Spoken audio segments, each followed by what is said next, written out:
बहुत समय पहले वृंदावन की धरती पर प्रेम, भक्ति और शांति का अद्भुत वातावरण था। चारों ओर हरे भरे पेड़, खिलते हुए फूल और बहती हुई यमुना नदी उस भूमि को स्वर्ग जैसा बना देते थे। उसी पवित्र स्थान पर भगवान कृष्ण अपनी बाल लीलाओं से सभी का मन मोह लेते थे। वृंदावन के लोग कृष्ण जी से बहुत प्रेम करते थे। उनकी मधुर मुस्कान और बांसुरी की मीठी धुन सुनकर हर कोई आनंद से भर जाता था।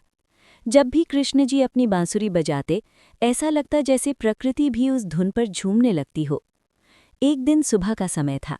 सूरज की हल्की किरणें वृंदावन के पेड़ों के बीच से निकलकर धरती को सुनहरा बना रही थीं। पक्षी मधुर स्वर में गा रहे थे और हवा में फूलों की सुगंध फैली हुई थी। कृष्ण जी उस दिन यमुना के किनारे एक बड़े कदम्ब के पेड़ के नीचे बैठे थे। उनके हाथ में बांसुरी थी और उनके चेहरे पर एक शांत मुस्कान थी। धीरे धीरे उन्होंने बांसुरी बजाना शुरू किया। बांसुरी की धुन इतनी मधुर थी कि आसपास के पशु पक्षी भी शांत होकर उसे सुनने लगे। गायें जो घास चर रही थीं, वे भी रुककर कृष्ण जी की ओर देखने लगी। ऐसा लगता था जैसे पूरी प्रकृति उस संगीत में खो गई हो। उसी समय वृंदावन की गोपियां अपने अपने काम में व्यस्त थीं, लेकिन जैसे ही उनके कानों में बांसुरी की धुन पड़ी, वे सब उस दिशा में चल पड़ीं। उन्हें पता था कि ये धुन केवल कृष्ण जी की ही हो सकती है।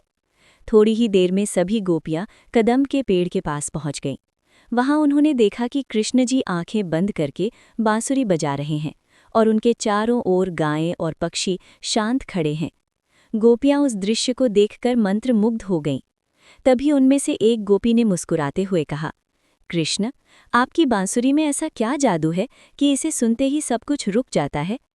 कृष्ण जी ने धीरे से बांसुरी बजाना बंद किया और हंसते हुए बोले, इस बांसुरी में कोई जादू नहीं है, ये तो बस प्रेम की धुन है।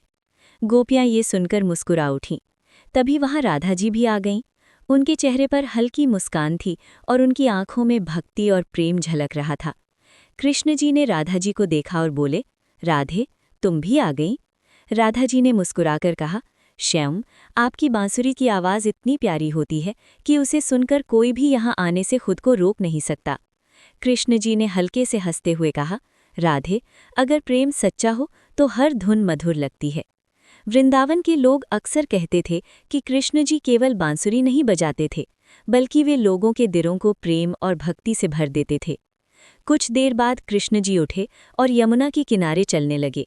उनके पीछे पीछे राधा जी और गोपियां भी चल पड़ी। यमुना का पानी धीरे धीरे बह रहा था और उसकी लहरों में सूरज की रोशनी चमक रही थी। कृष्ण जी ने यमुना की ओर देखकर कहा, देखो, ये नदी हमेशा बहती रहती है, ये कभी रुकती नहीं। राधा जी ने पूछा, श्याम, इसका क्या अर्थ है? कृष्ण जी मुस्कुराए और बोले, जैसे ये नदी बहती रहती है, वैसे ही जीवन में प्रेम और भक्ति भी निरंतर बहते रहना चाहिए। अगर प्रेम रुक जाए तो जीवन भी सूना हो जाता है। ये सुनकर सभी गहरी सोच में पड़ गए। वृंदावन के लोगों के लिए कृष्ण जी केवल एक मित्र या गोपालक नहीं थे, वे उनकी जीवन की प्रेरणा थे। उनकी हर लीला में कोई न कोई सीख छिपी होती थी। शाम का समय हो गया था। आकाश में हल्का लाल रंग फैल गया था और पक्षी अपने घोंसलों की ओर लौट रहे थे। कृष्ण जी ने फिर से अपनी बांसुरी उठाई और धीरे धीरे बजाने लगे। उस धुन में ऐसी शांति थी कि जो भी उसे सुनता उसके मन से सारी चिंताएं दूर हो जाती। वृंदावन की धरती उस दिन फिर से प्रेम और भक्ति से भर गई। लोग कहते हैं कि आज भी जब वृंदावन में हवा चलती है और पेड़ों की पत्तियां हिलती हैं, तो ऐसा लगता है जैसे कृष्ण जी की बांसुरी की धुन फिर से सुनाई दे रही हो। और वही धुन हमें याद दिलाती है कि जीवन में सच्चा सुख केवल प्रेम, भक्ति और विश्वास में ही मिलता है। राधे राधे।